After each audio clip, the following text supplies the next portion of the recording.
Kuda kepang juga sangat-sangat dipercayai mempunyai kaitan dengan kuasa gaib. Jadi kena ada upacara khas yang perlu dibuat sebelum bermain. Today is all about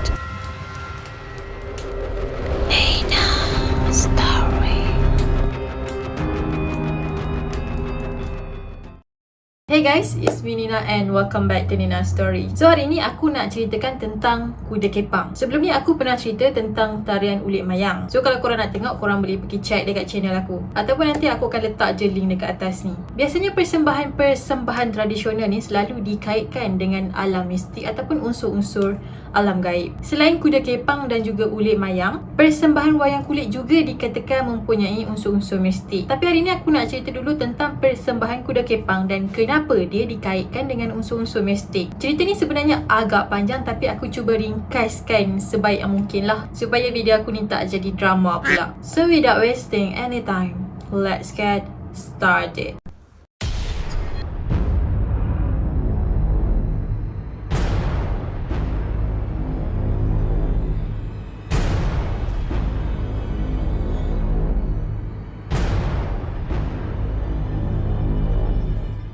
Sebelum aku mula cerita tentang kuda kepang ni, aku nak promote dulu produk Say Cheese daripada aku sendiri, dan aku akan release produk ni pada 1 Februari tahun 2021, iaitu beberapa hari lagi. So make sure korang save the date, dan aku akan letakkan link IG dekat bawah. So korang just pergi klik dan follow sebab kita akan release produk ni.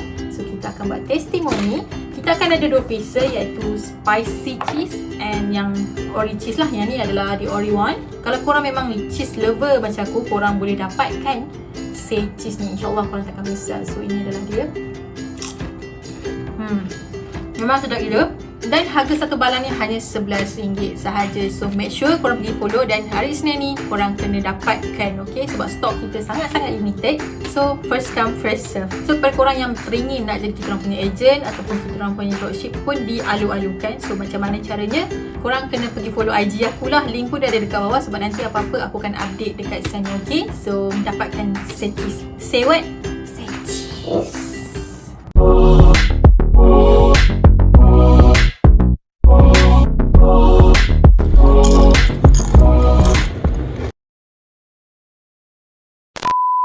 Kuda kepang biasanya dipersembahkan di dalam majlis, dan kuda kepang ni telah diperbuat daripada kulit lembu ataupun papan lapis. Lepas tu kulit luar dia biasanya orang akan gunakan bulu yang telah dianyam. Pada masa dulu, kuda kepang ni diperbuat daripada daun pandan yang telah dianyam. Selain dipanggil kuda kepang, dia juga ada nama lain macam jarang kepang, kuda lumpin dan juga jatilan. Dipercayai tarian kuda kepang ni sebenarnya berasal daripada tanah Jawa dan ada kaitan dengan Wali Songo. Yang mana Wali Songo telah menggunakan tarian ni untuk menyebarkan agama Islam di sana. So dengan tarian ni lah Wali Songo boleh mendekati penduduk-penduduk dekat kampung di tanah Jawa. So kuda kepang ni sebenarnya boleh dikatakan sebagai tarian pahlawan. Ada juga yang kata kuda kepang ni sebenarnya merupakan sebuah tarian yang datang daripada alam kayangan. Yang mana dulu ada seekor kuda kayangan yang bernama Sembrani telah datang ke tanah Jawa untuk mencari kawan dia yang hilang. Jadi bila dia jumpa kawan dia yang hilang ni, bila dia dah jumpa, dia seronok lah, dan dia orang pun menari-nari. Dan dari situlah tercetusnya tarian kuda kepang ni. Pada zaman dulu, persembahan kuda kepang ni sebenarnya untuk pemujaan. Bila kuda kepang ni dimainkan adalah untuk menjalinkan hubungan antara orang yang hidup dengan orang yang dah mati. Selain tu juga, tujuan kuda kepang ni juga dimainkan adalah untuk menghalau roh-roh yang jahat, penyakit dan juga bala. So kuda kepang ni juga bertujuan untuk dijadikan sebagai medium untuk mengubat. Kuda kepang juga sangat-sangat dipercayai mempunyai kaitan dengan kuasa gaib. Jadi kena ada upacara khas yang perlu dibuat sebelum bermain. Kalau tak buat upacara ni, takut akan jadi something yang tak diingini terhadap pemain ataupun penonton. So upacara ni akan dimulakan dengan pemujaan roh terlebih dahulu. Lepas tu bomoh tadi akan menjampi untuk membuka gelanggang. Yang mana bomoh ni tadi akan membakar kemenyan dan juga jampi untuk bagi tenaga kepada kuda-kuda tu. Bahan-bahan yang selalu digunakan oleh bomoh tadi macam telur, bunga, rumput dan juga air. Lepas tu akan ada danyang yang membacut dan menentukan rentak tarian. And then semua penari tadi akan naiklah ke atas kuda diorang. Kalau korang tengok movie Pontianak Harum Sundal Malam, mesti korang tahu macam mana tarian kuda kepang ni dipersembahkan. Sebab dekat dalam movie tu ada tarian kuda kepang yang telah dipersembahkan, macam mana diorang nak menghalau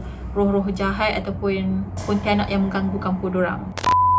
Jadi bila muzik dimainkan, penari-penari tadi dia akan dipimpin oleh danyang tadi untuk masuk ke dalam gelanggang. Biasanya penari kuda kepang ni adalah lelaki. Jumlah penari pula 9 hingga ke 15 orang macam tu. Awal lama muzik tu akan slow, lama-lama akan jadi makin rancak. So penari tadi tu pun akan menari mengikut rentak muzik yang dimainkan. Dan pada masa ni dah dikatakan penari-penari tadi akan membuat gerakan yang agak luar biasa. Contohnya macam diorang ni akan melompat ketinggian 6 kaki ataupun kadang-kadang sampai ke 7 kaki. Dan kalau orang normal pun dia tak mampu buat macam tu, macam agak susah sikit lah nak buat. Kadang-kadang diorang ni boleh ada kebiasaan yang mana diorang boleh gigit sabut kelapa. So macam kalau orang normal aku rasa mungkin takkan ada yang buat macam tu lah, sebab buat sakit gigi je kan. Lepas tu muzik tadi kena maintain. Kalau tiba-tiba bertukar alunan menjadi slow, kuda-kuda tadi ataupun pemain-pemain tadi tu akan mengamuk. Dipercayai pemain-pemain tadi boleh terekam si pemain muzik tu. Biasanya diorang akan menari selama 2 jam sampailah diorang ni macam kena rasuk dengan pergerakan-pergerakan diorang sendiri. Katakan diorang ni dah macam tak ada lagi dekat dunia sebenar, sebab diorang ni sangat-sangat khusyuk ataupun asyik dengan lagu yang sedang dimainkan. Diorang ni macam diibaratkan macam mabuk, atau lebih tepat lagi dipanggil sebagai night share.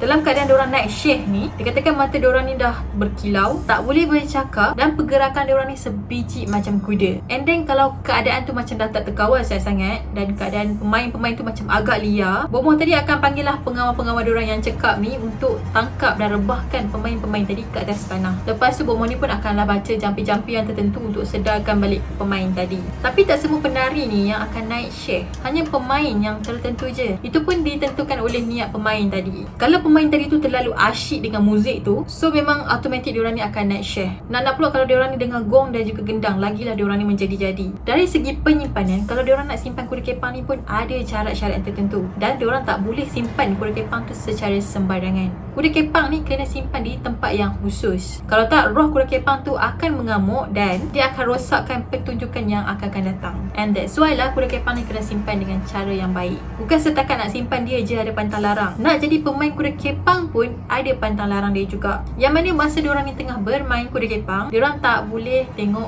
benda yang berwarna merah. Selain tu juga, diorang pun tak boleh tengok kaca. In case kalau diorang nampak kaca, diorang akan makan kaca tu. Benda yang terjadi ni bila pemain-pemain tadi tu night share, so dia macam di luar kawalan lah. Apa je kat depan dia mungkin dia akan ambil makan. So ada pemain kuda kepang ni sendiri yang cerita masa diorang tengah night share tu, yang mana pada masa tu diorang ni sedang bermimpi yang diorang ni naik kuda. Makin lama muzik yang diorang dengar tadi makin lama makin sayu. Sebab itulah diorang ni cuba untuk kejar muzik tu. Tarian kuda kepang ni sebenarnya sangat famous di negeri Johor dan masih lagi ada sampai sekarang. Tapi bila beredar zaman, perbuatan syirik tadi dah tak diamalkan. Tak ada lagi jampi serapah, tak ada lagi pemujaan. Tapi aku tak dapat nak nafikan kemungkinan besar ada lagi pemujaan-pemujaan yang dibuat untuk tarian kuda kepang ni.